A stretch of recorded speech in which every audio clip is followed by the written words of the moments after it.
তখন এক বসন্তের বিকেল, সূর্যের সোনালি আলো সারা শহরের উপর পড়ছিল। আমি একটি ছোট্ট ক্যাফেতে বসে কফি হাতে আমার ল্যাপটপে কিছু কাজ করছিলাম, কিন্তু মনে অদ্ভুত এক অস্থিরতা ছিল। এমন সময় দীপ এসে দাঁড়ালো আমার সামনে।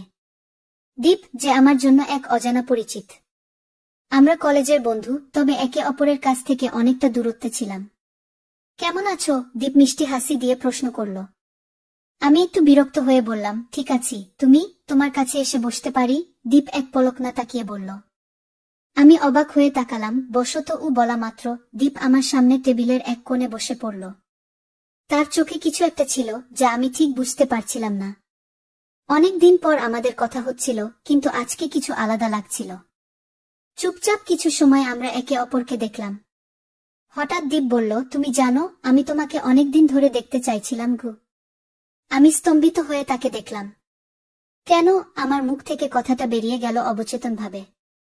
কারণ তুমি জানো না, আমি তোমার প্রতি কিছু অনুভব করি। দীপ মাথা নিচু করে বলল। এটা শুনে আমি একটু চমকে গেলাম।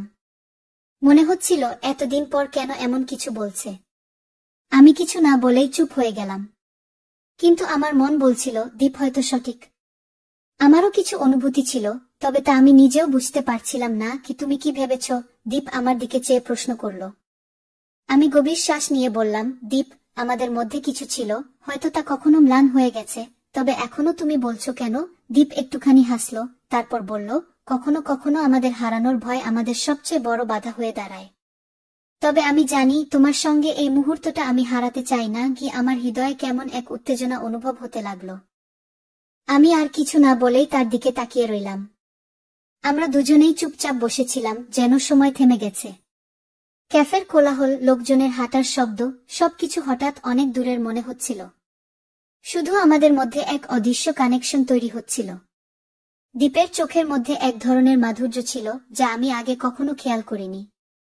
মনে হচ্ছিল সে যেন আমাকে কিছু বলতে চায়, কিন্তু কোনো কারণে না বলতে পারছে। তুমি কি জানো দীপ? আমি একটা দীর্ঘশ্বাস নিয়ে বললাম, আমারও তোমার প্রতি কিছু অনুভূতি ছিল, কিন্তু আমি কখনোই বুঝতে পারিনি। দীপ একেবারে আমার দিকে তাকিয়ে শুনছিল। তার চোখের এক অদ্ভুত গহীনে যেন একটা গল্প লুকানো ছিল। আমার কথার পর সে কিছুক্ষণ নীরব রইল, তারপর মৃদু হাসল। তুমি বুঝতে পারবে যখন সময় আসবে গু। তার কথায় যেন একটা শান্তিপূর্ণ অনুভূতি ছড়িয়ে পড়ল আমার মধ্যে। আমার মনে হচ্ছিল আমাদের মধ্যে একটা গভীর সম্পর্ক তৈরি হচ্ছে, এক নতুন সম্পর্কের শুরু। তুমি কি ভাবছো দীপ? আমি আবার প্রশ্ন করলাম। দীপ মৃদু হাসল। তার হাসি যেন আমার বুকের ভেতর গলার সাথে গাঁথা হয়ে উঠছিল। যখন থেকে তোমার সাথে কথা বলা শুরু করেছি, মনে হচ্ছিল আমরা দুজন একে অপরকে বুঝি, যদিও অনেক দিন পর আবার দেখা।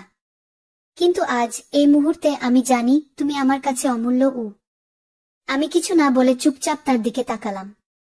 তার কথাগুলো যেন আমার হৃদয়কে স্পর্শ করছিল। এমন অনুভূতি আগে কখনো হয়নি। সেই মুহূর্তে দীপ হঠাৎ উঠে দাঁড়ালো এবং আমার দিকে এগিয়ে আসলো। আমি কিছু বলতে পারলাম না, শুধু তার দিকে তাকিয়ে রইলাম।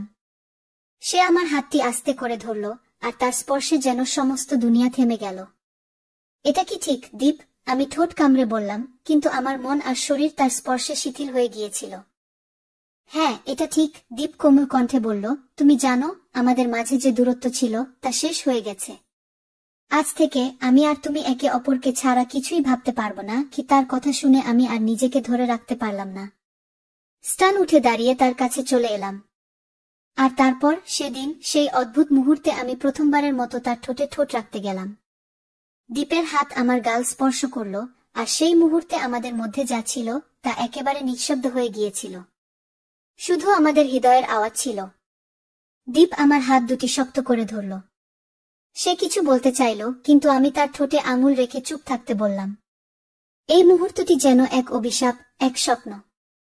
আমি আর দীপ একে অপরকে ছাড়তে চাইছিলাম না। সময় কোথায় চলে গিয়েছিল জানি না, তবে আমরা দুজন একে অপরের মধ্যে হারিয়ে গিয়েছিলাম। তার স্পর্শ, তার শ্বাস, তার কণ্ঠ, সবকিছু যেন আমাকে এক অদ্ভুত দুনিয়ায় নিয়ে যাচ্ছিল। বিকেলের রোদ ধীরে ধীরে অস্ত যাচ্ছিল, কিন্তু আমাদের মাঝে আলো ছিল। একে অপরকে আঁকড়ে ধরেছিলাম আমরা, এবং জানতাম যে এই সম্পর্ক আর কখনো ছিন্ন হবে না। দীপের ঠোঁট থেকে এক মৃদু স্পর্শ, আর আমি বুঝতে পারলাম মুহূর্তটি বদলে গেছে। তার হাতে তার ভালোবাসা ছিল, তার চোখে ছিল এক গভীর আকাঙ্ক্ষা। আমার হৃদয় দ্রুত আঘাত করতে শুরু করল, যেন আমি এক নতুন পৃথিবীতে প্রবেশ করছিলাম। দুজনের মধ্যে সময় যেন থেমে গিয়েছিল এবং চুম্বনটি এক অবিরাম প্রবাহের মতো হতে লাগল। দীপ যেন আমার প্রতি তার সমস্ত অনুভূতি প্রকাশ করতে চাচ্ছিল।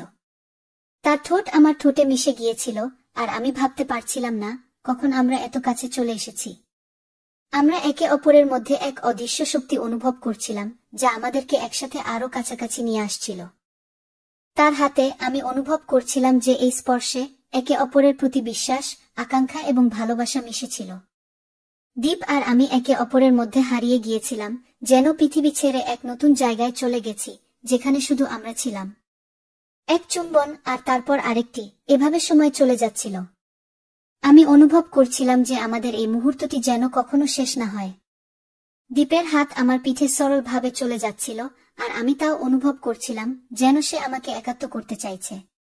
তার চুম্বনে কোনো তাড়া ছিল না, শুধুমাত্র এক গভীর আবেগের প্রবাহ, যা একে অপরকে আরো ভালোভাবে জানার চেষ্টা ছিল। আমাদের মনের কথা, যা কখনো বলা হয়নি, সেগুলো চুম্বনের মাধ্যমে একে অপরের মাঝে মিশে যাচ্ছিল। মুহূর্তের পর মুহূর্ত চুম্বনের মাঝে আমরা যেন একে অপরের সাথেই জীবন কাটানোর প্রতিজ্ঞা নিচ্ছিলাম।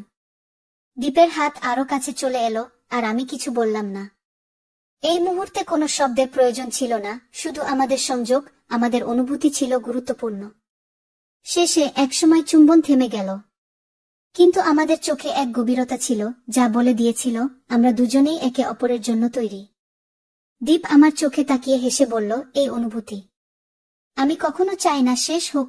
আমি হেসে বললাম, আমিও কি। আমরা একে অপরকে আরো গভীরভাবে বুঝতে শুরু করলাম, এবং জানতাম এটাই আমাদের নতুন শুরু। সন্ধ্যার আলো নিভে গেলে শহরটা যেন আরেক রূপ ধারণ করল। দীপ বলল, চলো, আজ তোমার সঙ্গেই থাকতে চাই। আমি কিছু বললাম না, শুধু তার চোখে তাকিয়ে মাথা নেড়ে সম্মতি জানালাম। আমরা হাতে হাত রেখে হেঁটে চলে এলাম আমার ভাড়া রুমে। সারা পথ চুপচাপ, কিন্তু আমাদের চোখে চলছিল অজস্র কথা। ঘরে ঢুকেই দীপ জানালার পাশে গিয়ে দাঁড়ালো। বাইরে শহরের আলো ঝলমল করছিল, আর তার মুখে আলো ছায়ার খেলা। আমি পিছন থেকে গিয়ে তার কাঁধে হাত রাখলাম। দীপ ধীরে ধীরে ঘুরে দাঁড়ালো, আর তার চোখে এক আশ্চর্য কোমলতা। আমরা একে অপরকে জড়িয়ে ধরলাম। তার বুকে মাথা রেখে আমি বললাম, তুমি যদি চাও এই রাতটা আমাদের হয়ে থাকুক। সে আস্তে করে আমার মুখের দিকে হাত বাড়ালো, চোখে চোখ রাখল। আমাদের ঠোঁট আবার মিলল, এবার একটু বেশি গভীর, একটু বেশি তীব্র। চুম্বনের মাঝে কোনো তাড়া ছিল না, বরং ছিল সময় নিয়ে একে অপরকে জানার ইচ্ছা।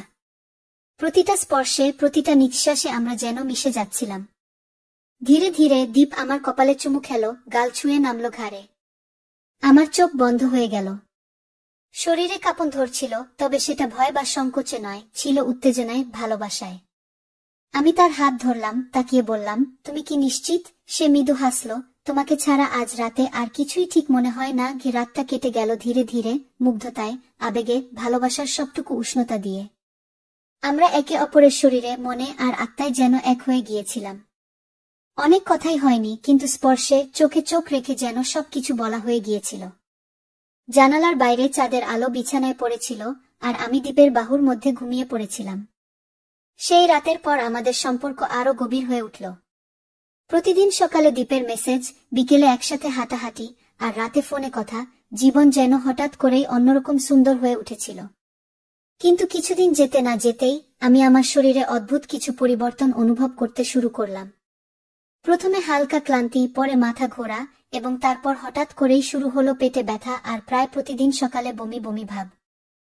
প্রথমে ভেবেছিলাম এটা সাধারণ জ্বর বা গ্যাস্ট্রিক সমস্যা, কিন্তু যখন এক সপ্তাহ পেরিয়ে গেল এবং লক্ষণগুলো আরো বাড়তে লাগলো, তখন সন্দেহ শুরু হলো। সেদিন সন্ধ্যায় আমি আয়নার সামনে দাঁড়িয়ে নিজের দিকে তাকালাম। শরীরের ক্লান্ত ভঙ্গি, চোখের নিচে হালকা কালো ছাপ, মন খারাপ ভাব, সবকিছু মিলিয়ে মনে হচ্ছিল আমার শরীর কিছু বলার চেষ্টা করছে। আমি দীপকে ফোন করলাম। হ্যালো দীপ। হ্যাঁ প্রিয়, কেমন আছো? শুনো, আজকে তোমার সঙ্গে একটা জরুরি কথা বলতে চাই। সেদিনই দীপ আমার বাসায় এলো। আমি চুপচাপ ছিলাম, আর সে এসে আমার হাত ধরে বসে বলল, কি হয়েছে? আমি একটু সংকোচ নিয়ে বললাম, আমার শরীরে কিছু পরিবর্তন হচ্ছে দীপ। অনেকদিন ধরে বমি বমি ভাব, পেটে অস্বস্তি, মাথা ঘোরা। আমি ভাবছি আমি হয়তো মা। আমার কথা শেষ হওয়ার আগেই দীপের মুখে যেন অজানা বিস্ময় ফুটে উঠল। সে এক মুহূর্ত চুপ থেকে বলল, তুমি কি ভাবছো যে তুমি প্রেগন্যান্ট?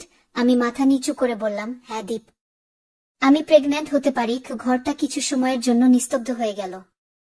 তারপর দীপ ধীরে ধীরে আমার হাত শক্ত করে ধরল, আমার চোখে তাকিয়ে বলল, তুমি ভয় পেও না, তুমি একা না। এটা যদি সত্যি হয় তাহলে এটা শুধু তোমার না, আমাদের সন্তান। আমি আছি তোমার পাশে সবসময়। কি? আমি বিস্ময়ে তাকিয়ে রইলাম। দীপের কণ্ঠে কোনো ভয় ছিল না, বরং ছিল এক অদ্ভুত দ্বিধা আর ভালোবাসা। আমার চোখে জল চলে এলো, আমি তাকে জড়িয়ে ধরলাম। সেই রাতটা কাটল অন্য এক আবেগে, ভবিষ্যতের ভয়, ভালোবাসার দ্বিধা, আর জীবনের নতুন অধ্যায়ের শুরু। পরদিন সকালে আমি একা গিয়ে একটি ক্লিনিকে টেস্ট করাই। ডাক্তার রিপোর্ট হাতে দিয়ে মৃদু হেসে বলল, অভিনন্দন, আপনি মা হতে চলেছেন। হাতে কাগজটা ধরে কিছুক্ষণ বসে থাকলাম। আমার চোখ ঝাপসা হয়ে গেল। এটা একটা নতুন অনুভূতি, ভয়, আনন্দ, দ্বিধা, বিস্ময়, সব মিশে এক অদ্ভুত ভারসাম্যহীন অবস্থা। আমি সোজা দীপকে ফোন করলাম। সে ফোন ধরেই বলল, রেজাল্ট কি হয়েছে? আমি একটু থেমে বললাম, আমি সত্যিই মা হতে চলেছি। পাশে একটু নীরবতা, তারপর দীপের গলা, নরম, কিন্তু আমার জীবনের সবচেয়ে বড় আনন্দের খবর এটা। আমি এখনই আসছি তোমার কাছে। দীপ এলো, আমাকে বুকে জড়িয়ে ধরল, বলল, তুমি ভাবছো সবাই কি বলবে, সমাজ কি বলবে, তাই না? আমি মাথা নিচু করে বললাম, আমাদের বিয়ে হয়নি দীপ, আর তুমি এমন করলা। তো বন্ধুরা, এইরকম আবেগময় ও রোমাঞ্চকর গল্প শুনতে চাইলে চ্যানেলটা সাবস্ক্রাইব করুন এবং পাশে থাকুন। এমন আরো বাস্তব ও হৃদয়ছোঁয়া গল্প নিয়ে ফিরে আসব।